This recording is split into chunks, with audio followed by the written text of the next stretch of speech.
Hello friends, welcome to the Chitra science hub. हमारा आज का टॉपिक है solvent extraction and its principal.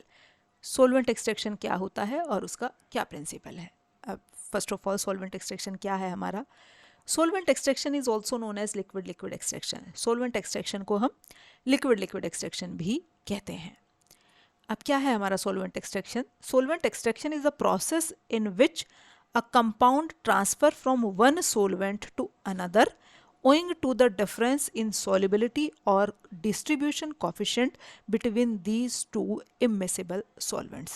solvent extraction वो प्रोसेस है जिसमें हम किसी कंपाउंड को ट्रांसफ़र करते हैं एक सोलवेंट से दूसरे सोलवेंट के बीच में, और वो दोनों सोलवेंट जो होते हैं वो एक दूसरे से में इमिसिबल है, मतलब एक दूसरे में घुलते ना हो, इस तरह के दोनों सॉल्वेंट लेंगे और एक कंपाउंड को हम एक सॉल्वेंट से दूसरे सॉल्वेंट में हम ट्रांसफ़र करेंगे और उस कंपाउंड की उन दोनों सॉल्वेंट में हमारी सॉल्युबिलिटी डिफरेंट होगी। Immiscible liquids are one that can not get mixed up together. Immiscible liquids वो होते हैं जो हमारे एक दूसरे के साथ मिक्स नहीं होते and separate into layers when shaken together. और जब हम दोनों को एक साथ शेक करते हैं तो दोनों अलग अलग लेयर बना लेते हैं। These liquids are usually water and an organic solvent. और ये लिक्विड्स जो होते हैं जनरली एक वाटर होता है और दूसरा हमारा क्या होता है, कोई ऑर्गेनिक सॉल्वेंट। अब हमारे कौन से ऑर्गेनिक सॉल्वेंट हम जनरली यूज़ करते हैं। हमारा डाइथाइल ईथर, हेक्सेन, क्लोरोफॉर्म और कार्बन टेट्राक्लोराइड, जनरली हम ये ऑर्गेनिक सॉल्वेंट यूज़ करते हैं। अब ये सॉल्वेंट्स चूँकि हमारे पानी से हल्के होते हैं, इसलिए जब ये दोनों लेयर बनाते हैं तो पानी की लेयर नीचे बनती है और ऑर्गेनिक सॉल्वेंट की लेयर ऊपर बनती है। अब ये हमारा एक क्वान्टिटेटिव मेथड है सेपरेशन का कंपाउंड्स का। अब करते कैसे हैं हम, मतलब मेथड क्या है हमारा एक्सट्रैक्शन का। When extracting solvent is stirred with solution containing solute, then solute from original solvent get transferred into extracting solvent. अब ये हमारा जो सोल्यूट मॉलिक्यूल है ये हमारा एक्वस फेस के अंदर है, पानी के अंदर है। अब इसके अंदर हमने ऑर्गेनिक सॉल्वेंट डाला। ऑर्गेनिक सॉल्वेंट अब दोनों एक चूँकि एक दूसरे में इमिसिबल है, अब जब हम दोनों को शेक करेंगे तो जो सोल्यूट मॉलिक्यूल है वो हमारे एक्वस फेस से किसके अंदर आ जाएंगे, ऑर्गेनिक फेस के अंदर आ जाएंगे। अब दोनों चूँकि दोनों की डेंसिटी डिफरेंट है, दोनों एक दूसरे में इमिसिबल है, तो दोनों अलग अलग लेयर बना लेंगे। एक्वस की लेयर नीचे बनेगी, ऑर्गेनिक की लेयर ऊपर बनेगी। अब हमने जब शेक किया तो सोल्यूट मॉलिक्यूल एक्वस फेस से ऑर्गेनिक सॉल्वेंट के अंदर आ गया। अब हम यहाँ से नोजल ओपन करके एक्वस फेस को यहाँ से बाहर निकाल लेंगे। अब जो सोल्यूट है हमारा, सोल्यूट ऑफ इंटरेस्ट है, वो किसके अंदर आ गया, हमारा जो है ऑर्गेनिक सॉल्वेंट के अंदर आ गया। अब क्या प्रिंसिपल है इसका हमारा। When a solution is placed in a separating funnel and shaken with an immiscible solvent, solute often dissolve in part into both layers. जब एक सॉल्यूशन को हम एक सेपरेटिंग फनल में लेके एक इमिसिबल सॉल्वेंट के साथ शेक करते हैं तो सोल्यूट जो है वो दोनों लेयर के बीच में डिज़ोल्व होता है, दोनों लेयर के बीच में अपने आप को पार्टीशन करता है। The components are said to partition between the two layers. अब जो सोल्यूट मॉलिक्यूल है वो अपने आप को दोनों लेयर के बीच में डिस्ट्रीब्यूट करता है, दोनों लेयर में पार्टीशन करता है। अब व्हेन इक्विलिब्रियम हैज़ एस्टेब्लिश, जब इक्विलिब्रियम एस्टेब्लिश हो जाता है, the ratio of concentration of solute in each layer is constant for each system.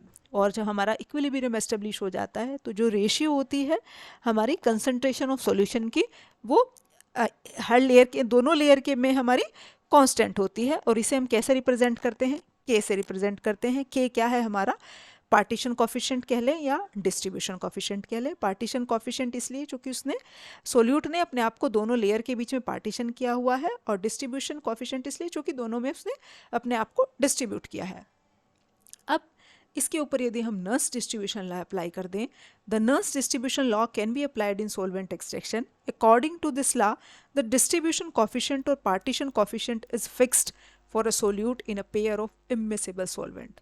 जो हमारे डिस्ट्रीब्यूशन कॉफिशिएंट या पार्टीशन कॉफिशिएंट कह लें, उसकी जो उसकी वैल्यू होती है वो फिक्स होती है किसी सॉल्यूट के लिए एक पेयर इमिसिबल सॉल्वेंट में।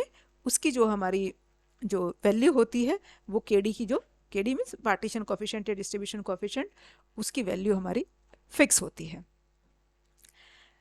सपोज करें a compound A to be extracted from aqueous solution into organic liquid, then for compound A dissolution equilibrium can be represented by the equation. Suppose एक compound A को हमने separate करना है aqueous phase से हमें organic phase में लाना है।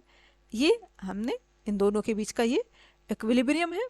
अब केडी क्या हो गया हमारा, केडी क्या है हमारा डिस्ट्रीब्यूशन कोफिशिएंट, और इसकी वैल्यू हम कैसे निकालेंगे, concentration in organic phase upon concentration in aqueous phase. Means solute की कितनी कंसंट्रेशन तो ऑर्गेनिक फेज के अंदर है और कितनी कंसंट्रेशन एक्वस फेज के अंदर है, इन दोनों की रेशियो डिस्ट्रीब्यूशन कोफिशिएंट है या पार्टीशन कोफिशिएंट है।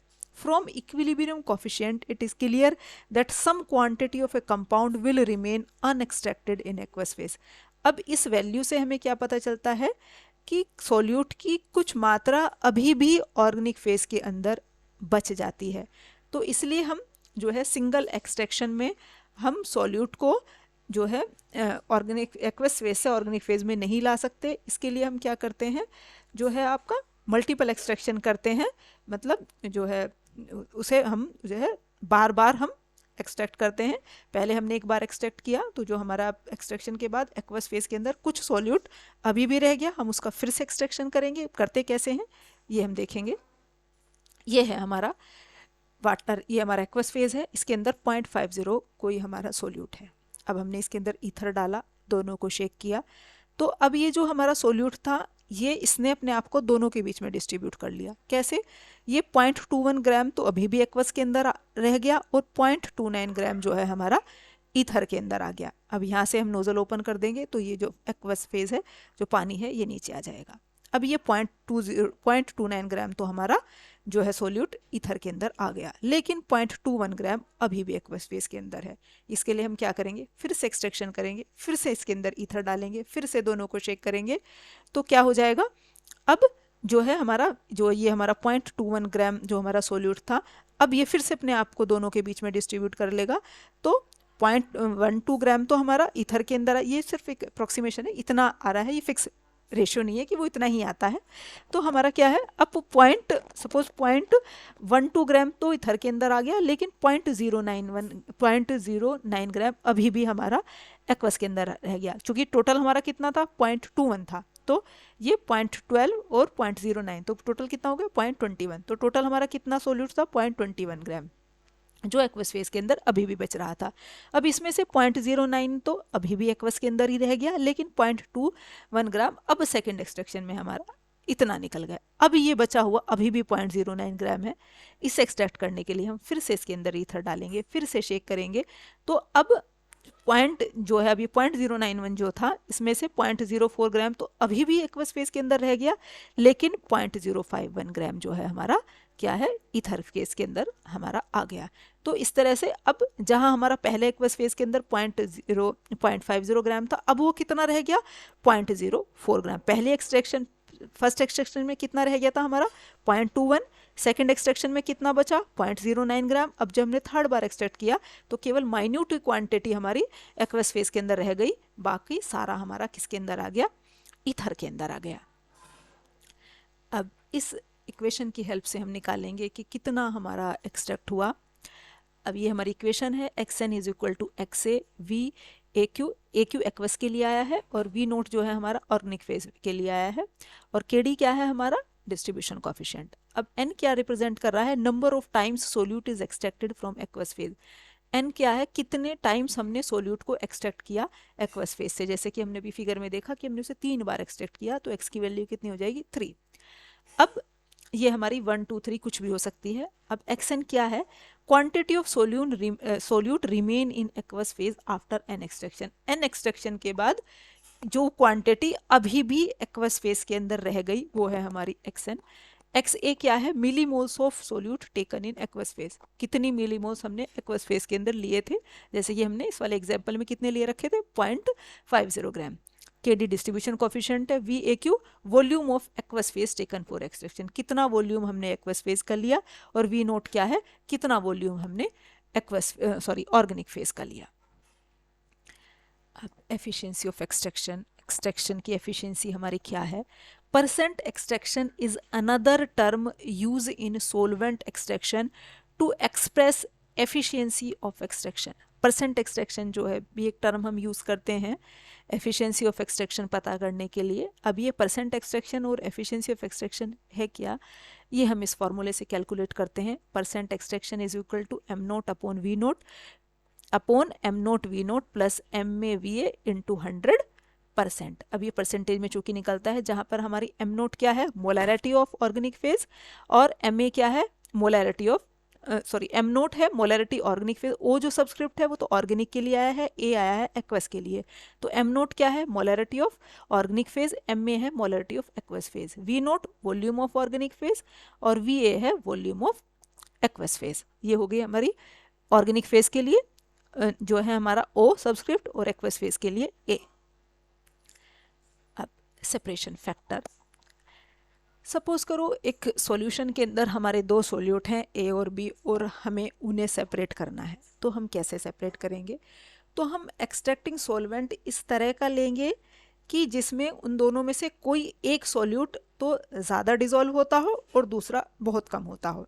सपोज हमने ये सॉल्यूशन लिया जिसके अंदर हमारे दो सॉल्यूट हैं ए और बी, और हमने एक्सट्रैक्टिंग सॉल्वेंट इस तरह का लिया जिसमें हमारा ए ज़्यादा घुलता है और बी की जो सॉल्युबिलिटी है वो बहुत कम है।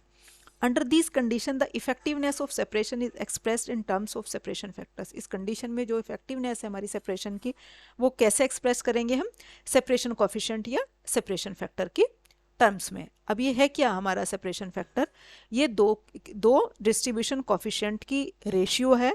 कौन से दो डिस्ट्रीब्यूशन कोफिशिएंट, दोनों सोल्यूट के लिए, ए और बी के लिए।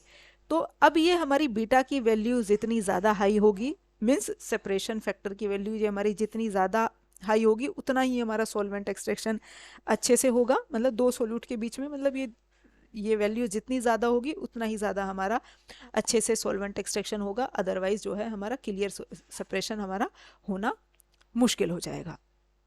ये था हमारा आज का topic, solvent extraction and its principle. Thank you.